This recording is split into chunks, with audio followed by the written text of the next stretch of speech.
सभी पत्रकार मित्रों, आपको नमस्ते। संजय मयूख जी, हमारे मीडिया के राष्ट्रीय सह प्रभारी, सदैव भीम बाबू, राकेश जी, मृत्युंजय जी, विनोद बाबू, अजय भट्ट जी, सभी मित्रों, ये प्रेस कॉन्फ्रेंस में आपको बुलाया है राहुल गांधी की झूठी बेबुनियाद बातों का जवाब देने के लिए।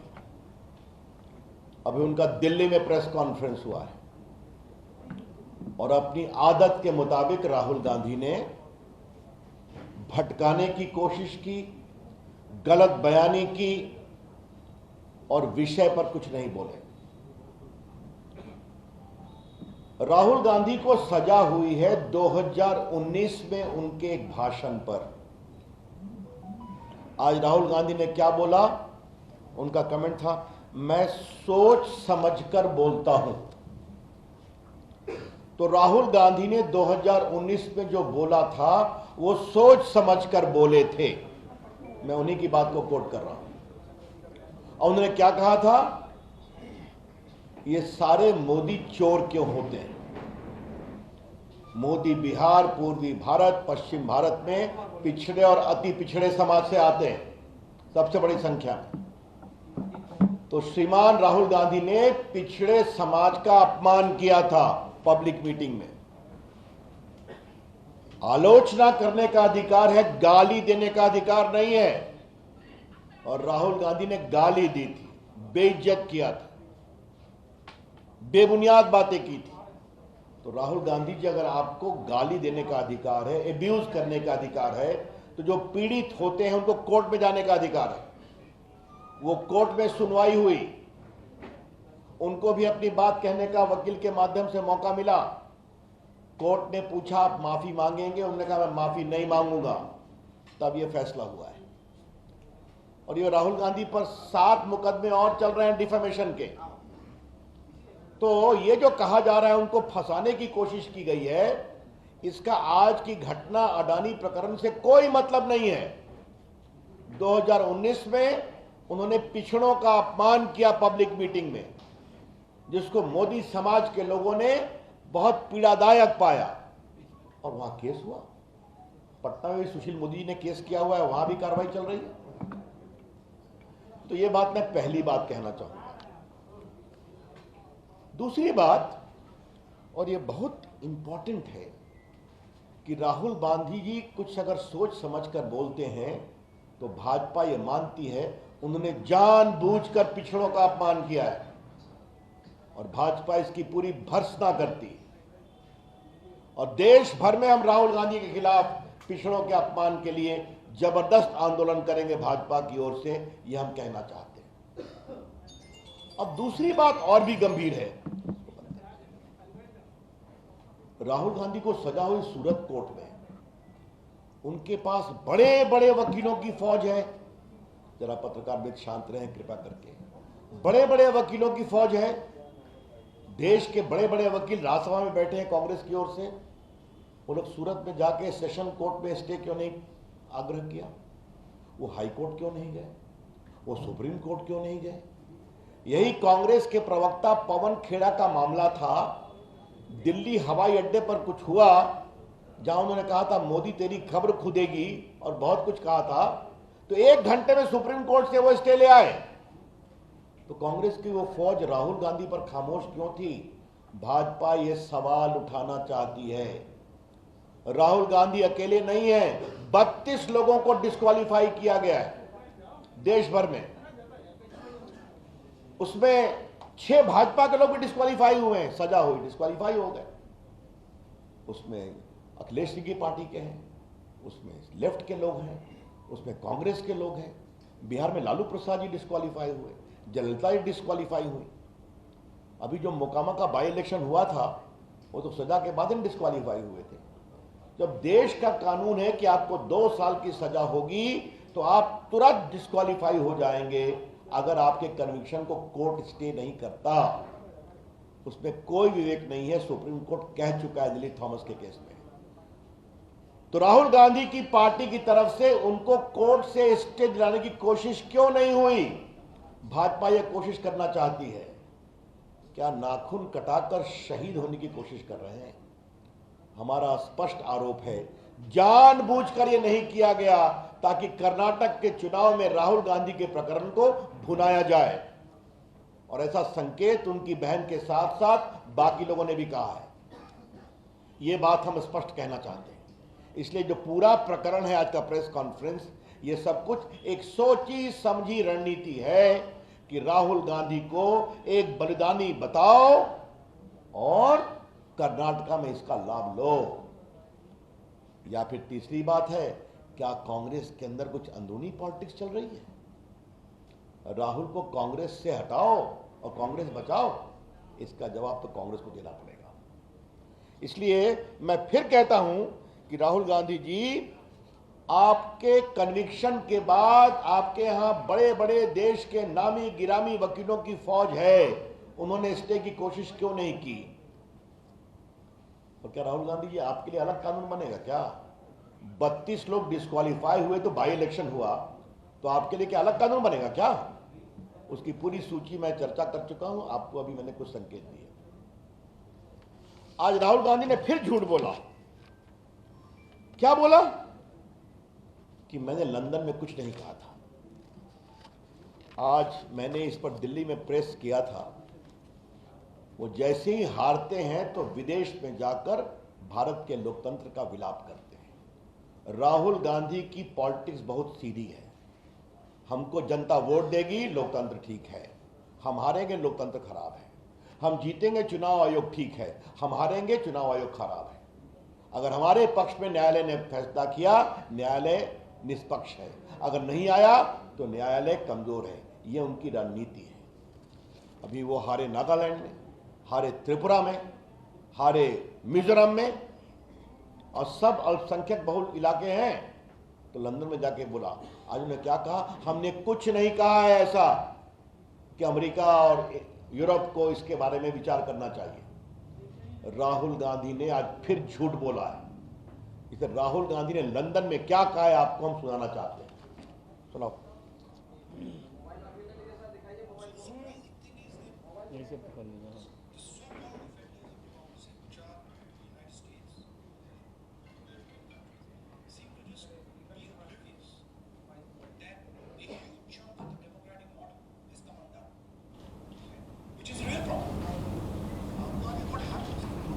इसके बाद मेरी टिप्पणी है। मतलब क्या कहा? कि भारत में लोकतंत्र कमजोर हो रहा है, इसके लिए अमेरिका और यूरोपियन कंट्री ध्यान नहीं दे रहे हैं। यह समस्या है। ध्यान देने का मतलब क्या है? यहां आक्षेप करें, यही तो हम कह रहे हैं। आज मैं राहुल गांधी की टिप्पणी दिखा दिया। राहुल गांधी ने फिर झूठ बोला कि हमने ऐसा कुछ नहीं कहा था। तो झूठ बोलना राहुल गांधी की फितरत हो गई है। जब भी विदेश जाते हैं, भारत के लोकतंत्र का अपमान करना, भारत की संस्थाओं का अपमान करना, भारत के जनमत का अपमान करना उनकी आदत हो गई है। और मोदी जी पर तो वो क्या क्या नहीं बोलते हैं। मेरे पास पूरी उनकी टिप्पणी है कि वो विदेश में क्या क्या बोलते हैं। भारत राष्ट्र नहीं है, राज्यों का संघ है। और क्या हमारे लोकतंत्र पर बर्बर हमले हो रहे हैं। और क्या पुलवामा हमला कार धमाका था, आतंकवादी धमाका नहीं था। और क्या चीन की तारीफ की कि चीन ने प्रकृति के साथ विकास किया है, सद्भावना के साथ। ये सारी उनकी टिप्पणी। और क्या कहा? बालाकोट और पुलवामा का सेना सबूत दे कहा था ना। तो सेना की शहादत का सबूत राहुल गांधी मानते हैं। और चीन के अपने ट्रस्ट में पैसे लेते हैं, ये भी आप सभी जानते हैं। दिखा दीजिएगा। ये देखिए उनकी पूरी टिप्पणी सब कोर्ट पर है, कोई नई बात मैं नहीं कह रहा हूं। और याद करिए राहुल गांधी ने क्या कहा था कि हम लोग के फोन में पेगासिस लगाए, कहा था ना। तो क्या कहा? सुप्रीम कोर्ट की कार्रवाई में कहा जिस नेता को लगता है उनके फोन में पेगासिस है तो उनका फोन दे दे। तो राहुल गांधी ने अपना फोन क्यों नहीं दिया? क्योंकि फोन जाता तो फोन से क्या क्या निकलता, उसका डर था उनको। तो जब कार्रवाई की बात होगी तो कहेंगे नहीं। तो ये मुझे आपसे बात कहनी है, राहुल गांधी को शर्म नहीं आती? करप्शन की बात करते हैं। भारत के प्रधानमंत्री नरेंद्र मोदी जी का पूरा जीवन ईमानदारी की खुली किताब है, एक धब्बा नहीं है। 9 साल से भारत के प्रधानमंत्री हैं, ईमानदारी से देश आगे बढ़ रहा है। राहुल गांधी जी भ्रष्टाचार के मामले में बेल पर है, पता है ना आप लोग को, उनको भी, और संसद में मैंने यह बात कही थी। नेशनल हेराल्ड के प्रकरण में इनकी माताजी बेल पर हैं, ये बेल पर हैं, क्योंकि मात्र कुछ लाख रुपए देकर नेशनल हेराल्ड की 5,000 करोड़ की प्रॉपर्टी दिल्ली में, पटना में, लखनऊ में, चंडीगढ़ में, मुंबई में अपने नाम कर लिया, यंग इंडिया लिमिटेड में, जिसमें 76% शेयर राहुल जी और सोनिया जी का है। बाकी स्वर्गीय जो छत्तीसगढ़ के नेता थे अब स्वर्गवासी हो गए, और पूरा नेशनल का शेयर खरीद लिया। मामा कोतरोगी को किसने बचाया? राहुल गांधी जी ने बोफोर्स में, आपकी सरकार ने बताया, क्योंकि आपके परिवार से उसका संबंध था, उसको भगाने में मदद किया, दलाली के पैसे उसको छुड़वाने में मदद किया। ये पूरा आदर्श घोटाला, पूरा आपका कॉमनवेल्थ घोटाला, पूरा एयर हेलीकॉप्टर घोटाला, पूरा आपका सबमरीन घोटाला, पूरा कोयला घोटाला, पूरा 2G राहुल गांधी जी मनमोहन की सरकार की पूरी सरकार भरी हुई है, और आपकी सरकार में जब घोटाले हुए और आप नरेंद्र मोदी पर कीचड़ उछालते हैं। तो राहुल गांधी जी आप तो स्वयं बेल पर हैं भ्रष्टाचार के मामले में, और आप बात कर रहे हैं हमारे ऊपर, जबकि ईमानदारी से देश का काम चलता है। आज राहुल गांधी जी ने अडानी प्रकरण पर फिर कुछ बोला है। मैं आपको एक बात बताना चाहता हूं, लोकसभा में राष्ट्रपति के अभिभाषण पर उन्होंने ये बेबुनियाद बातें फिर कही थी, बिना सिर पैर के, बिना किसी सबूत के। वो झूठ कैसे बोले, मैंने अभी आपको उसका प्रमाण दे दिया। अडानी जी को हमको डिफेंड नहीं करना है, भाजपा कभी डिफेंड नहीं करती है, लेकिन भाजपा किसी को फंसाती हुई भी नहीं है। लेकिन आज राहुल गांधी जी अडानी पर बहुत बोले हैं, तो थोड़ा बहुत संक्षेप में कुछ बातें हम अडानी प्रकरण के बारे में राहुल गांधी के संदर्भ में बताना चाहते हैं। 2004 से किसकी सरकार थी? मनमोहन सिंह की सरकार। किसके खंबे पर खड़ी थी? राहुल गांधी के खंबे पर। 2008 में यूपीए रूल में अडानी ग्रुप ने बुनियो कोल माइन इंडोनेशिया में खरीदा था। तो क्या मनमोहन सिंह गए थे राहुल गांधी की? आप गए थे। 2010 में यूपीए रूल में कार्माइकल माइन ऑस्ट्रेलिया में अडानी ग्रुप ने खरीदा था। तो क्या मनमोहन सिंह गए थे? 2010 में यूपीए रूल में अडानी ने 1.6 बिलियन डॉलर इंडोनेशियन गवर्नमेंट में रेल और इंफ्रास्ट्रक्चर के लिए घोषणा किया था। और 2011 में यूपीए रूल में अडानी ने Galilee mine Abbot point port Australia में खरीदा था। तो ये तो आपकी सरकार में हो रहा था। तो क्या वो बार बार आपके लोग जा रहे थे क्या साथ में? और सुनिए, उनकी सरकार में और क्या क्या हुआ है तो मैं आपको बताना चाहता हूं कि 65,000 करोड़ का पूंजी निवेश अडानी ग्रुप राजस्थान में कर रहा है, 15,000 करोड़ का बंगाल में कर रहा है, और उसकी माइन को एक्सटेंशन मिला है छत्तीसगढ़ में 2022 में उनकी कांग्रेस सरकार ने, और केरला में भी हो रहा है। तो देश के व्यापारी देश के लिए काम करें, अच्छी बात है। तो आपके यहां कैसे राजस्थान में 65,000 करोड़ अडानी लगा रहे हैं आपकी सरकार में? ये कौन सी बात है? तो झूठ बोलना, बेबुनियाद आरोप लगाना राहुल गांधी की फितरत है। याद करिए, राफेल के मामले में चौकीदार चोर कहा था ना, और बाद में सुप्रीम कोर्ट ने जब डांट लगाई तो उन्हें माफी मांगा, और 10 साल तक भारत के वायुसेना के लिए मारक हवाई जहाज वायुसेना के बार बार कहने के बावजूद नहीं दिया गया, क्योंकि कट और कमीशन नहीं मिला था। बाद में मोदी जी आए तो पहले साल में ही आज राफेल गर्जना करता हुआ भारत को सुरक्षित रख रहा है। तो ये तो सीधी सी बात है। तो कांग्रेस के बारे में मैं कहूंगा, कांग्रेस पार्टी का परिचय राहुल गांधी क्या है? 4: कट, कमीशन, करप्शन, कांग्रेस। फिर मैं रिपीट करता हूं, कांग्रेस पार्टी का 4C: cut, commission, corruption, Congress. और ये राहुल गांधी जी, नरेंद्र मोदी ऐसे महान शक्तिशाली नेता के बारे में इस तरह की बेबुनियाद टिप्पणी करते हैं, जिसके कारण भारत दुनिया की 5वीं इकॉनमी बन गया, जिसकी जो दुनिया के सबसे लोकप्रिय नेता हैं, जो देश के 80 करोड़ गरीबों को खाना खिलाते हैं, जिसके राज में गरीब खुश है, देश सुरक्षित है और भारत विकासशील विकसित भी हो रहा है। तो समस्या मित्रों, अंतिम बात मैं कहूंगा क्या है, राहुल गांधी की समस्या यही है कि उनको वोट नहीं मिलता। तो संजय बाबू, उनको वोट नहीं मिलता तो हम लोग क्या करें? अब आप ही बता दीजिए, क्या हम लोग जनता से उनके लिए वोट मांगे?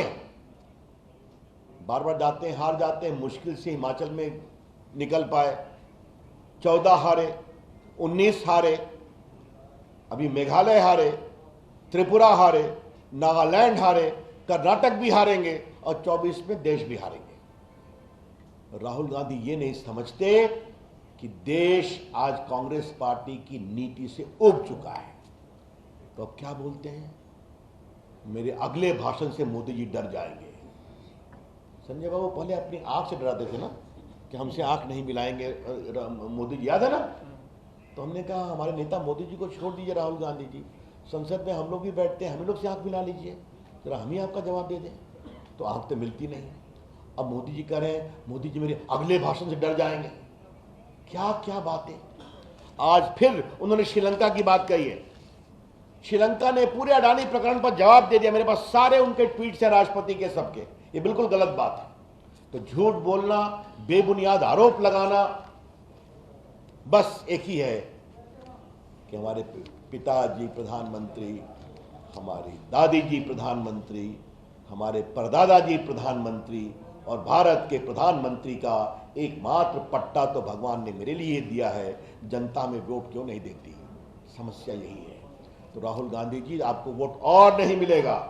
इस तरह की बेबुनियाद बात करना बंद करिए। अंत में यही कहूंगा, राहुल गांधी ने देश के पिछड़ों का अपमान किया है और आज फिर कहा जानबूझकर वो बोलते हैं, सोच समझकर बोलते हैं। तो मतलब सोच समझकर देश के पिछड़ों का अपमान किया है। भारतीय जनता पार्टी इसको बहुत ही एक गंभीर विषय बनाएगी और देश में इसका विरोध करेगी। धन्यवाद। I am open two questions now.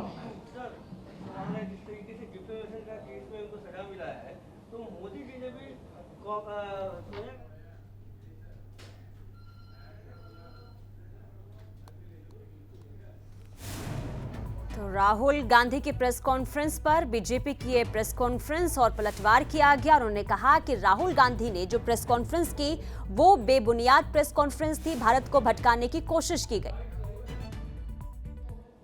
हमारा कहना यह है कि आलोचना का मतलब गाली देना नहीं होता है, आलोचना का मतलब एब्यूज करना नहीं होता है। और आप एक पूरी पिछड़ी जाति को उसके सरनेम से इस तरह से आप गाली देंगे, ये बहुत दुर्भाग्यपूर्ण है।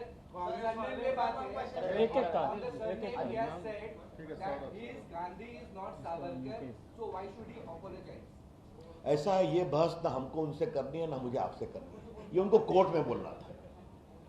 ये मामला कोर्ट में है ना, कोर्ट ने उनसे पूछा आप माफी मांगेंगे? मैं प्रसाद हूं ना, ये संजय मयूख हैं। अगर कोई कहे कि सारे मयूख चोर होते हैं तो इनको दुख लगेगा कि नहीं लगेगा? या सारे प्रसाद घटिया होते हैं? सरनेम आपके व्यक्तित्व का एक अंग होता है, यही तो हम कह रहे हैं। ये वो एक्सप्लेन कर देते कि हमने सारे मोदियों को चोर नहीं कहा। तो राहुल गांधी में समस्या दूसरी है, मैं तो गलती कर नहीं सकता, मैं तो कुछ गलत बोल नहीं सकता। आज भी उनके तो आप देख ही रहे थे, जैसा उन्होंने आज पत्रकारों को पटका है और गाली दी है, वैसा अगर हम लोग करें तो आप हमारा प्रेस कॉन्फ्रेंस बॉयकॉट कर जाए। क्या कहा उन्होंने? खंबा लगा के आओ कमल छाप का। ये कोई शब्द है बोलने के? यही तो है कि न सुप्रीम कोर्ट की बात मानेंगे, न न्यायालय का सम्मान करेंगे, न जनमत का करेंगे, न मीडिया का करेंगे। आज देखिए अपने प्रेस कॉन्फ्रेंस में संजय, उन्होंने देश के मीडिया का क्या सम्मान किया है। और याद करिए राज्यसभा में इन्होंने मोदी जी को जवाब नहीं देने दिया था 2 घंटा, याद है ना? चिल्लाते रहे। शंकर जी, एक सवाल है कि आज आपके ही केंद्रीय मंत्री गिरिराज सिंह ने कहा कि राहुल गांधी को जो है लालू यादव का श्राप लगा है, जिस तरीके से उन्होंने अध्यादेश पारा और सब कुछ किया उस वक्त। अब हमारे में तो गिरिराज जी कई बार अच्छा व्यंग करते हैं, व्यंग को व्यंग ही रहने दीजिए। आपने ऑलरेडी बोल दिया। यस, और कोई सवाल? There's a question. The opposition keeps on targeting the BJP for misuse of central agencies, be it the question of Rahul Gandhi or Tejasvi Yadav and all. So how do you see the entire episode given the fact that the JDU was not initially backing the protest being held the last day?